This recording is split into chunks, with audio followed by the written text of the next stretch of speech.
Mankind has been looking up to the stars for countless millennia. Then as now, Earth's inhabitants have been driven by a pressing question. Are we alone? In step with the groundbreaking discoveries made in the course of modern research, the thesis that our home planet is the only celestial body in the universe that is home to living beings is becoming increasingly shaky. A sensational new observation on the part of the experts makes Saturn's moon Enceladus one of the hottest candidates for the existence of extraterrestrial life forms. What the experts found on the ringed planet's constant companion and which unbelievable circumstance was derived from it, you'll find out now in the following video. Do you want more exciting videos on the topic of the universe? Then don't forget to subscribe to Simply Space to learn more about fascinating interstellar spectacles. If you like the content of our videos, feel free to show us with a thumbs up. Our music, the ice moon Enceladus. The ice moon Enceladus, dimensions, surface shape, and properties. The iconic ringed planet Saturn orbits the Sun at a distance of about 870 million miles. The gas planet, which with its own diameter of about 75,000 miles is the second largest planet in our solar system, enjoys the company of countless galactic companions. We currently know that Saturn is orbited by at least 82 moons. One of the most exciting and mysterious of Saturn's satellites has always been the icy moon Enceladus. We have known of the existence of this natural satellite, which has an equatorial diameter of 300 miles, since 1789. Why Enceladus is always at the center of scientific interest becomes clear when we take a look at its fascinating surface structure. The outer surface of the celestial body is covered by a dense layer of ice. The surface, however, adorned with countless craters, faults, and indentations, has a radiant quality in the truest sense of the word because the purity of the corresponding water ice is incomparably high. Enceladus has the highest albedo in the entire solar system. The unit of measurement albedo indicates how high the reflectivity of the non-self-illuminating surface is. In the case of Saturn's small moon, 99% of the Sun's rays are reflected back into space. In combination with the Moon's position far from the Sun, this also gives rise to the bone-chillingly cold surface temperatures on Enceladus. On average, the thermometer here does not rise above about negative 330 degrees Fahrenheit. In the past, experts realized that part of the Moon's surface must be relatively young. The reason for this is apparently the fact that Saturn's moon has geological activity. Specifically, distinctive cryovolcanism causes gigantic water fountains on the surface of the Moon. Enceladus is the smallest known celestial body in our planetary system on which geological processes of this kind could be observed. The knowledge, breathtaking processes on Saturn's moon. The knowledge we now have about Saturn's constant companion is due not least to the research mission of the unmanned Cassini space probe. The NASA spacecraft took a closer look at Enceladus in spring 2005. During several flybys, Cassini was soon able to prove that the satellite has a thin atmosphere of water vapor. What feeds the Moon's surrounding protective shell is apparently located on Enceladus itself. The potential origins of the atmosphere could be in the cryovolcanoes mentioned above or geysers. To the astonishment of the scientists, an area was found at the south pole of the celestial body which represents a kind of local warming source. Which interactions caused this volcanic activity has yet to be fathomed. Particularly striking, however, is the fact that the geologically active areas on Enceladus are characterized by huge fissure systems running parallel to each other.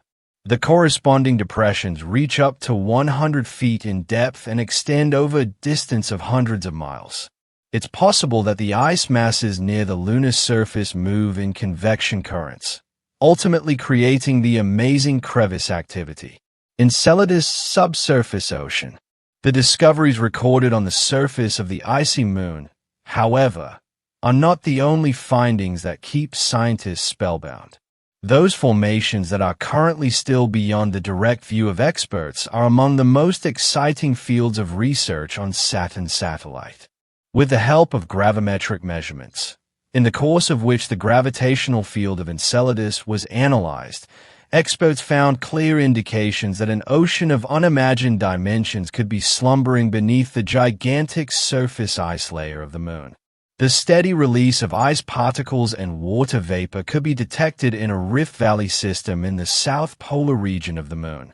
Later, it became clear that the influence of dozens of geysers was responsible for this spectacle and even affects Saturn's magnetic field.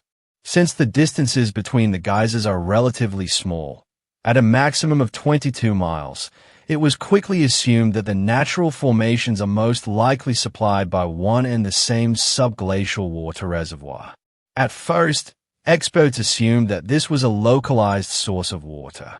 However, later investigations revealed that the subterranean water on Enceladus is by no means a relatively small collection of liquid water, but a huge ocean that extends over practically the entire surface of the icy Moon.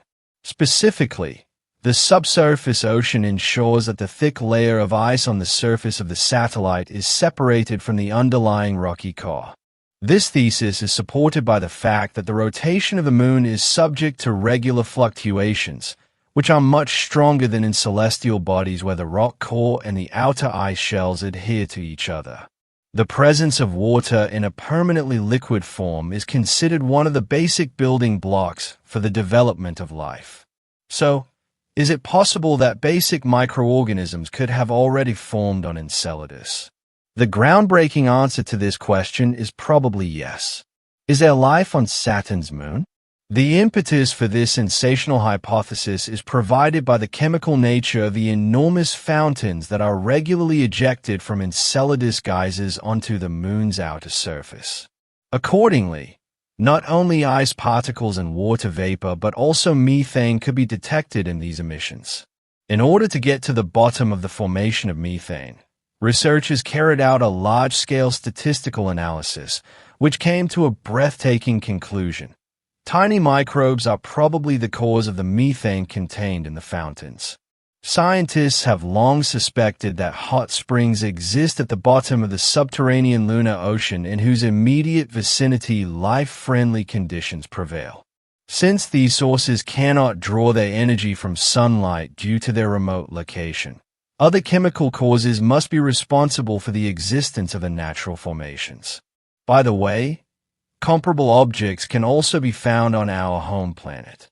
There are certain hydrothermal vents at the bottom of the deep sea called black smokers among experts. Quite a few experts consider it possible that the black smokers once played a significant role in the development of terrestrial life.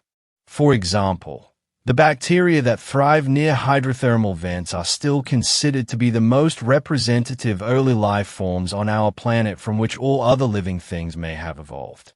In fact, the microbes have an anaerobic metabolism that does not require oxygen. At the same time, the bacteria generate energy without sunlight flooding their natural habitat. This terrestrial circumstance, in turn, caught scientists' attention when they wondered whether such a development might not also be possible on Saturn's moon Enceladus. For this reason, they took a close look at the revealing data Cassini had collected as part of an extensive investigation during its mission, which lasted until 2017.